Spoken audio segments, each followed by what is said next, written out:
Oi pessoal, tudo bom? Aqui é a professora Renata. Hoje a gente vai ver o módulo 16, que são as revoltas separatistas, Conjuração Mineira e Baiana, ok? Bom, gente, estou aqui, minha carinha, muitas saudades de vocês, tá, gente?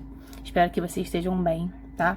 Então vamos lá, hoje a gente começa o módulo 16, vou começar aqui falando para vocês, né, como é que tava aí a América Portuguesa no final do século XVIII, gente. Tava um rebuliço aí, muitas revoltas. Então, no final do século XVIII, a gente vai ter uma série de movimentos que vão questionar a metrópole portuguesa, a autoridade da metrópole, que começa, gente, né, a arrochar, criar um monte de taxações, impostos. Isso vai ser um problema muito sério, porque o pessoal vai se organizar contra esses mandos e desmandos da coroa portuguesa. Tudo bem? Então, dentre esses movimentos todos, eu vou ter dois movimentos separatistas. Um em Confidência Mineira, tá? E outra Conjuração Baiana, tá? Dois grandes movimentos que marcam aí a crise do sistema colonial. E eu peço aqui a atenção de vocês um pouquinho para explicar sobre isso. O que foi o antigo sistema colonial? O que foi a crise desse antigo sistema colonial? Bom, gente, vamos lá. Nas aulas sobre o iluminismo, nós vimos, né, que algumas teorias vão surgir para criticar aquele aspecto mercantil. Você lembra? Né, o mercantilismo ele vai ter como uma das suas características a intervenção do Estado na economia e tudo mais. Bom, o liberalismo econômico que surge aí, né, no início do século XVIII, no decorrer desse século, o século do iluminismo, o liberalismo econômico, que é a teoria do Adam Smith, no qual ele vai refletir sobre a economia, falando que o Estado não deve intervir na economia, né? Vai criar aquele conceito da mão invisível do mercado, ou seja, que a economia, né, ela se autorregula. Bom, o liberalismo econômico é uma teoria que vai surgir no século XVIII, certo, gente? Adam Smith vai ser um dos teóricos que vai, né, estudar, esmiuçar essa teoria. E assim, gente, o próprio lema do iluminismo, quando a gente pensa, né, liberdade, igualdade, fraternidade, liberdade, a ideia de liberdade, ela é muito ampla. É uma liberdade jurídica, econômica, social, enfim, né? Então, assim, o que eu quero que vocês entendam, que eu tô falando isso tudo, para que eu tô falando isso? Eu tô querendo explicar que a crise daquele modelo de Estado interventor na economia, esse modelo começa o quê, gente? Gente, ser criticado, entrar numa crise, porque o momento agora é outro, né? É o momento onde o liberalismo econômico, a ideia de liberdade, ela tá muito forte. Então, assim, né? Cabe a gente pensar, então, que o iluminismo, ele não fica somente na Europa. Ele vai, o quê, gente? Influenciar outros movimentos para fora da Europa, tá? Em Confidência Mineira e Conjuração Baiana, principalmente a Conjuração Baiana, a gente vai ver o porquê, tá? Vão ser dois movimentos aí separatistas que acontecem no Brasil e tem a influência, tá, do iluminismo. E quando eu falo crise do sistema colonial, é o seguinte, né, gente? Várias independências estão surgindo aí, ó. Tá? O modelo colonial está em crise. A gente vai ter, por exemplo, a independência dos Estados Unidos. Nós vimos isso, né? Que vai ser um fenômeno que vai influenciar diretamente a Confidência Mineira, né? Os revoltosos vão pensar, ué, gente, nossa, né? Estados Unidos independente. Na Conjuração Baiana, né, os revoltosos vão pensar, gente, Maria Antonieta morreu, a monarquia caiu na França, olha, o rei Luís tá, né, foi enforcado lá, né, junto com a mulher dele, e agora é o momento, ó, independência, hein, vamos conquistar a independência, entendeu? Então é um momento, gente, o decorrer do século XVIII e XIX são séculos, assim, de muito rebuliço, de muitas revoltas, e a gente vai ver aqui, tá, aos pouquinhos, cada uma delas, tudo bem? Bom, gente, coloquei para vocês aqui essa foto, né? Essas duas fotos aí que retratam as manifestações que ocorreram aqui no Brasil em 2013. Como vocês podem ver, né? A primeira imagem aqui, né? Fala, não é só 20 centavos, é por direitos. Se a tarifa não baixar, a cidade vai parar. Foram manifestações que aconteceram principalmente em Rio e São Paulo, né? Eu coloquei essa imagem aqui, essas imagens pra gente pensar, gente, que no Brasil a gente vai ter aí uma série de revoltas, né? Essas revoltas, elas acontecem hoje, né? Muitas são oprimidas, né? Mas, assim, juridicamente, é assegurado no nosso país uma livre manifestação de pensamento, certo? Coisa que no século XVIII, né, a gente era colônia de Portugal, qualquer grupo, gente, um indivíduo que expressasse críticas ao governo era considerado criminoso, né? E, portanto, aí corria, enfim, riscos de punição, como a gente vai ver, né, que vai acontecer na Inconfidência Mineira, tá? Vai ser bem tenso, ok? Então, eu coloquei aqui um exemplo, né, que é de manifestação, aconteceu em 2013, né, causou um rebuliço enorme, certo? Apareceram vários jornais, várias revistas, enfim, vários tipos de mídia. Bom, gente, antecedentes, vamos lá, né? 3 pontos aqui importantes. Antes de a gente começar a falar da Inconfidência Mineira, que é a primeira revolta que a gente vai ver, a gente vai pensar o seguinte: o que estava acontecendo aí, né, antes dessas revoltas, principalmente da Inconfidência Mineira? Primeiro, a descoberta do ouro, gente, que causou um rebuliço enorme, né? Hoje estou falando rebuliço toda hora, né? Rebuliço. Então, assim, gente, com a descoberta do ouro, muita gente vai para a região de Minas Gerais, né? A região de Minas Gerais é como se fosse um imã de pessoas, todo mundo vai em busca de ouro, né? Consequentemente, vou ter a expansão no comércio, tropeiro principalmente, né? Pequenos comerciantes, né? Tropeiros, ambulantes, eles vão ter, né, uma participação aí nesse comércio, né, de forma bem intensa. Eu vou ter expansão de produção de alimentos. Se eu tenho muita gente, tem que comer. Essa galera tem que comer, precisa comer, né? Se alimentar. Então, eu vou ter a expansão na produção de alimentos e o acelerado desenvolvimento urbano nessas regiões, né? Quando a gente viaja aí para Minas, né, região de Ouro Preto, Tiradentes, São João del Rei, a gente vê até hoje aqueles monumentos, né, barrocos, aquelas construções belíssimas, assim. Isso tudo tem uma história, né, gente? Né? Então, assim, durante esse processo, durante esse momento de descoberta de ouro, né, na região de Minas Gerais, eu vou ter aí um desenvolvimento acelerado, tá? Das regiões, um desenvolvimento urbano acelerado, bem? Bom, gente, além aí da questão do iluminismo, tá? Eu vou ter acontecimentos políticos que vão gerar impacto muito grande e vão o quê? Influenciar diretamente esses movimentos aí que eu falei, tá? Então, olha só, gente, vamos pensar aqui. Eu vou ter em 1776 a independência dos Estados Unidos. Isso aí, gente, vai contribuir diretamente, assim, para a instalação de um regime político, né, pautado nesses ideais, tá? Então, olha só, em Minas Gerais, gente, eu vou ter esse fight aqui, eu coloquei para vocês, ó, vou marcar aqui com a canetinha, ó. Eu vou ter ideais iluministas bombando, né, gente? Vários filhos enfim, pequenos proprietários de terra, grandes proprietários de terra, foram para a Europa, estudaram, né, e voltaram com esses ideais iluministas, certo? Esses intelectuais que vão participar da revolta, da Inconfidência Mineira, eles estão imbuídos desses ideais, certo?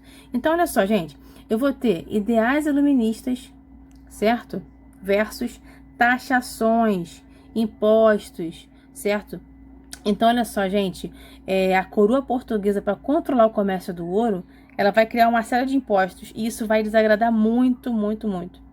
Os inconfidentes vão se organizar para, enfim, né, iniciar o processo de Inconfidência Mineira, tudo bem? Então, concorda comigo que todo esse contexto está totalmente favorável ao separatismo?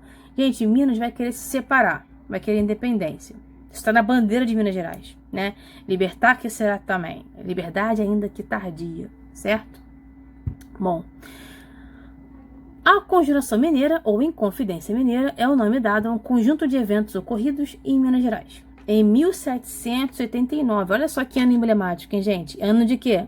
Revolução Francesa, lembra? Então, vamos lá. A diminuição da produção de ouro na região mineira e a política fiscal da metrópole foram duas importantes causas para a eclosão dessa revolta. Gente, toma nota disso, ó.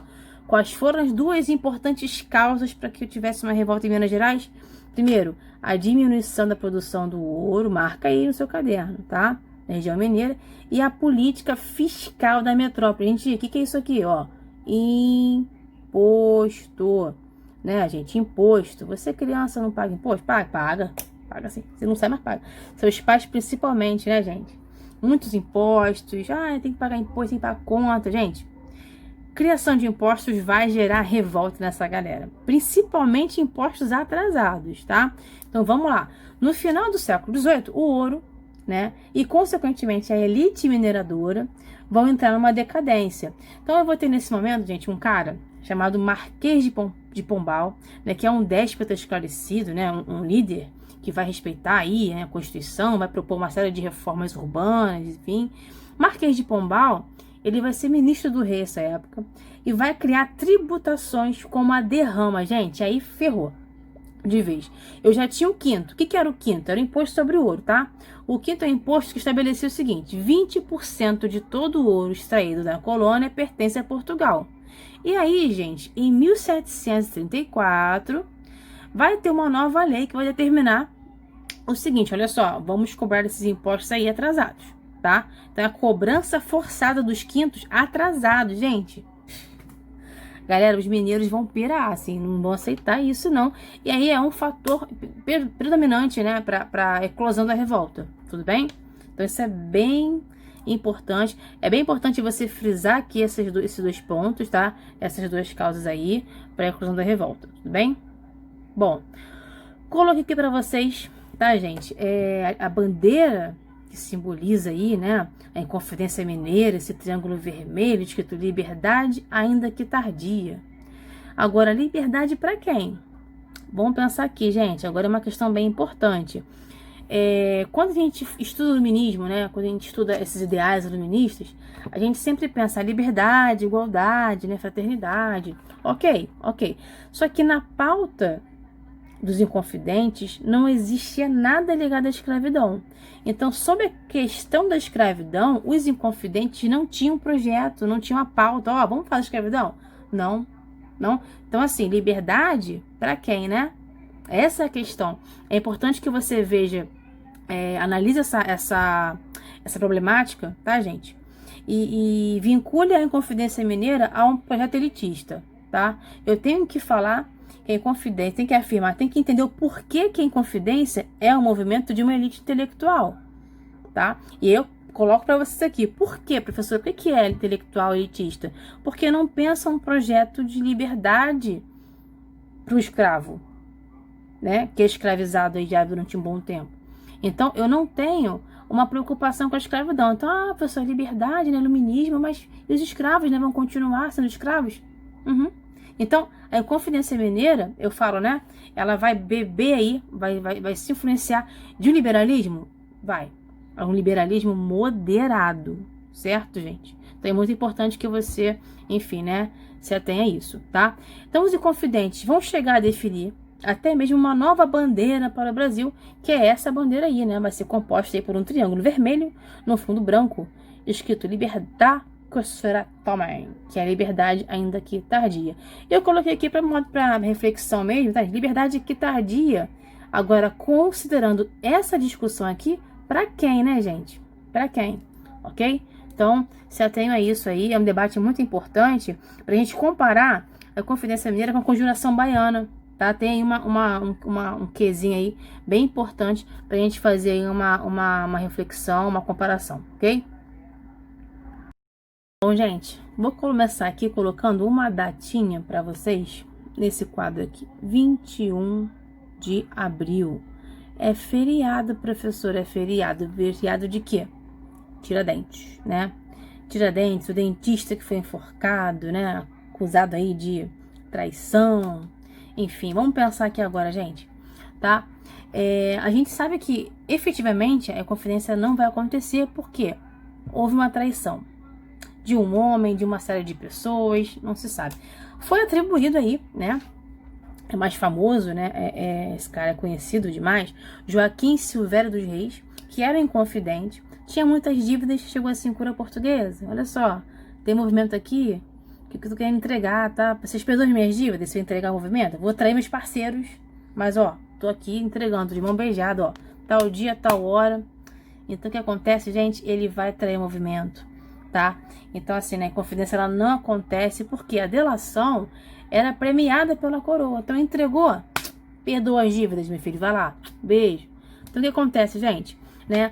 Vai haver então a denúncia desse plano aí, né, desse levante, que vinha sendo articulado, conforme eu coloquei aqui em destaque em azul, na capitania, fazendo com que cerca de 34 pessoas fossem presas.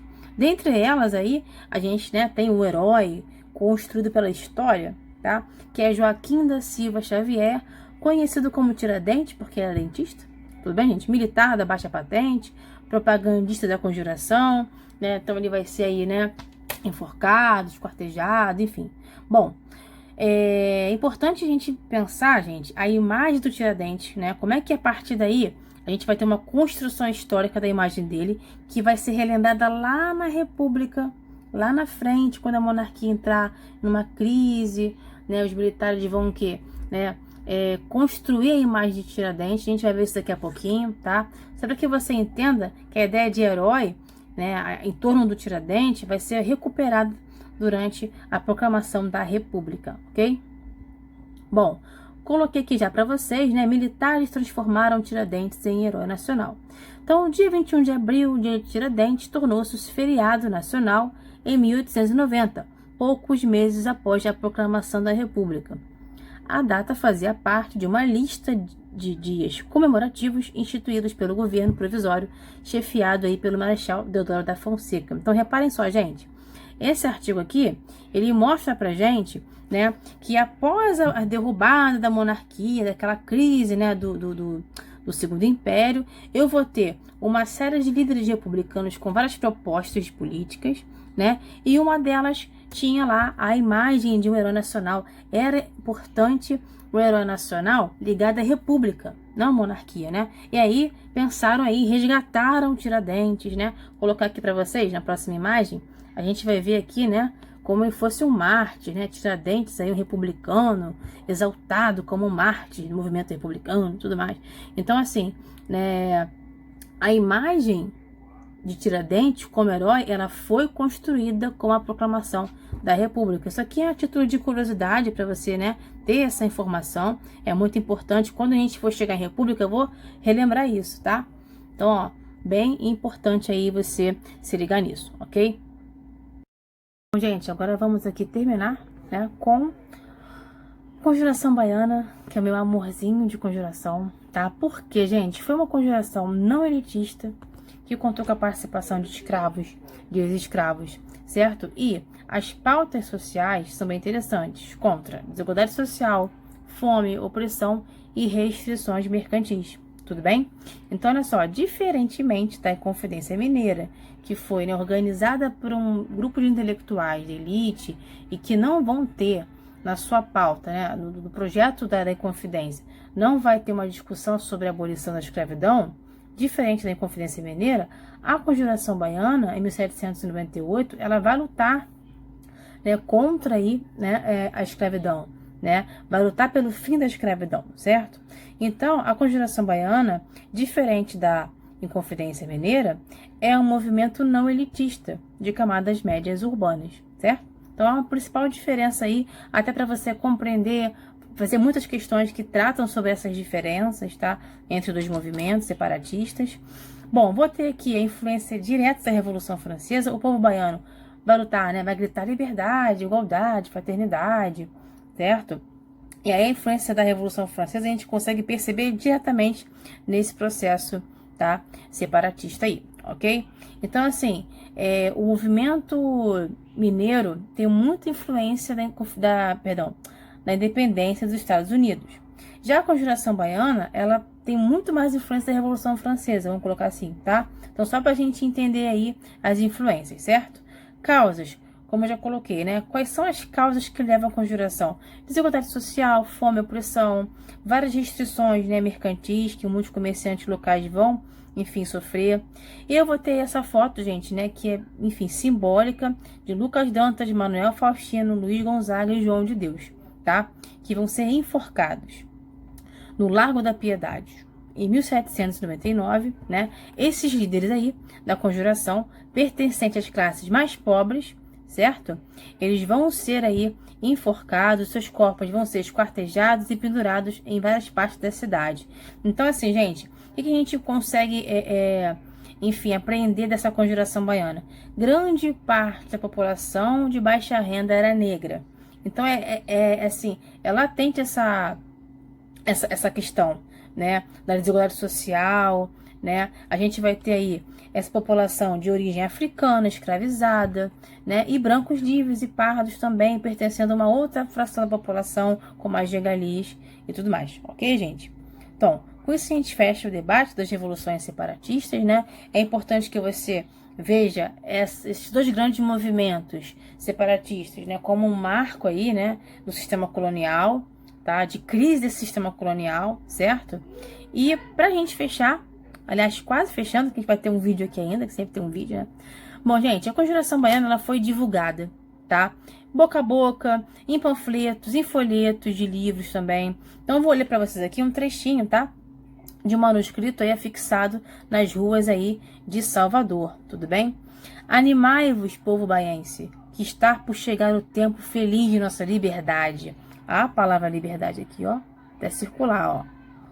O tempo em que seremos todos irmãos, o tempo em que seremos todos iguais. A ideia de igualdade, tá vendo? A ideia de comunhão, de fraternidade, né? O lema do iluminismo, né, gente? É o lema da Revolução Francesa.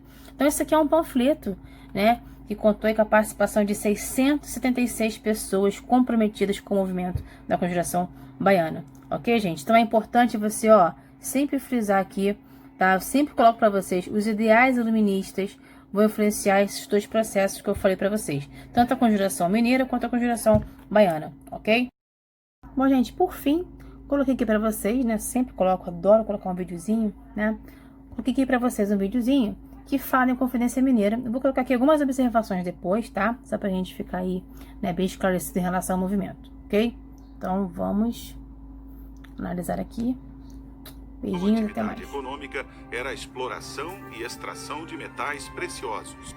Na medida em que as reservas minerais iam se esgotando, as tributações e a fiscalização colonial tornaram-se mais intensas e abusivas. Na cidade de Vila Rica, na capitania de Minas Gerais, um grupo de intelectuais, a elite local e integrantes de setores médios da população articularam um movimento que ficou conhecido como Inconfidência Mineira. Entre os integrantes estavam os poetas Cláudio Manuel da Costa e Tomás Antônio Gonzaga, Alvarenga Peixoto e o alferes Joaquim José da Silva Xavier, mais conhecido como Tiradentes. A Inconfidência pretendia conquistar a liberdade definitiva e implantar o sistema de governo republicano em nosso país. Entretanto, o movimento...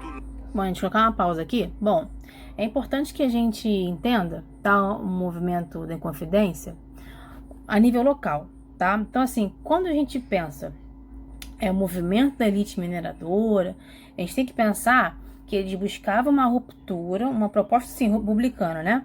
Uma ruptura com a metrópole devido à forte cobrança de impostos. Então, assim, falar um projeto, né, de independência do Brasil é uma coisa um pouco exagerada. É claro que, né, a gente tem aí o início, né, desse diálogo e tal, mas esse processo a gente vai ver mais à frente, tudo bem? O que é importante a gente ressaltar aqui é o caráter local, é um movimento de ordem local, né, de caráter local que pensa, enfim, né, uma ruptura com a metrópole devido à forte cobrança, né, de impostos e taxações, ok?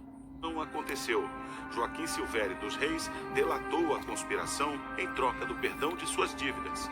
Em resposta, a coroa portuguesa prendeu os denunciados. A maioria dos envolvidos foi condenada ao exílio na África. Tiradentes, apesar de ter papel secundário no movimento, foi o bode expiatório. Ele foi enforcado e as partes do seu corpo foram expostas em várias cidades. Tal medida visava reprimir outras possíveis revoltas na colônia. Mesmo não promovendo a adesão e a mobilização dos demais centros da colônia, a Inconfidência Mineira foi o primeiro movimento em direção à independência do Brasil. Bom, galera, como eu falei, né, é importante sempre destacar o caráter local do movimento, ok? As influências iluministas, como eu falei, né, pra gente fechar essa aula aqui é importante que você entenda os dois processos, né, de forma independente, tanto a Confidência Mineira quanto a Conjuração Baiana, mas não esquecer os laços que existem, as diferenças que existem nesses movimentos, tudo bem? Ok, gente, ó, se cuidem, um beijo, tá bom? A gente se vê na próxima aula.